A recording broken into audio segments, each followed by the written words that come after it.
የሰጠውልሽ ልብስ ተተኮሰ እንዴ? አዎ ወንድም፣ አንዴ ቆይ ልስጥ። ይሄው ያንተ ልብስ። እሺ እናም ወንድም ቆይ አንዴ፣ ይሄ ሸሚዝ ኪስ ውስጥ 50 ብር አግኝቼ ነው። አሃ ረስቼ ይሆናል። አመሰግናለሁ። ስንት ነው ሂሳብሽ? የሁሉም በአጠቃላይ 80 ብር። 80 ብር። እንግዲያውስ ይሄን 50 ብር ያዥና ቀሪው 30 ብር ደግሞ ይሄው።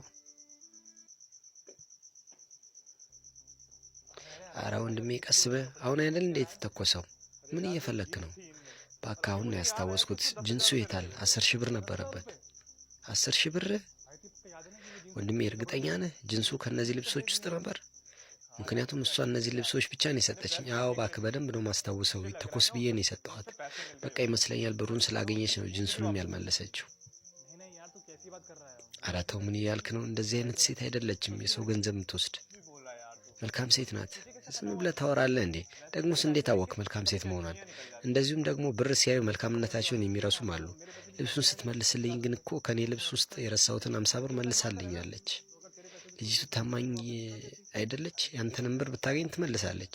ስማ ወንድሜ፣ ያንተ እኮ 50 ብር ነበር፣ የኔ ደግሞ 10 ሺህ ብር ይመስለኛል። ብሩን አይታ ነው ሀሳቧን የቀየረች። እናም በዚህ የተነሳ ነው ጅንሱንም ያልመለሰችልን። አታስብ፣ በቃ ረስታ ሊሆን ይችላል። እስከ ማታ ድረስ ትመልስ ይሆናል። ስማኝ ወንድሜ፣ እስከ ማታማ አልጠብቃትም። ገንዘቡን ይዛ በጠፋስ ማን ያውቃል? እንደውም አሁን እንሂድ። ግን እኮ አሁን እሺ እንሂድ። አታስብ፣ በቃ ጥሩ ልጅ ናት፣ ትመልሳለች ገንዘቡን።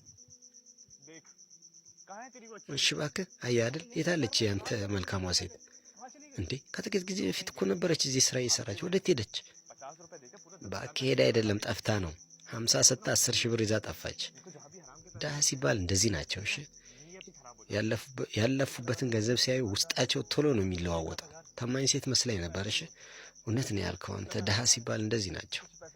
ማመንም አያስፈልግም እነሱን። ጥቂት ገንዘብ መልሳ እምነቴን ካገኘች በኋላ ገንዘቡን ይዛ ትሰወራለች። ልክ አልሰራችም ወንድሜ። ምን እናድርግሻው? ምን እናደርጋለን? እሷን ግን መቼም ቢሆን አለቃትም። አሁን ቤታችን እንሂድ። በኋላ ግን ለሚመለከተው አካል እከሳታለሁ። አዎ እውነት ብለሃል። እንደዛ ማድረግ ነው ያለብን። እንሂድ በቃ። ይቀጥላል።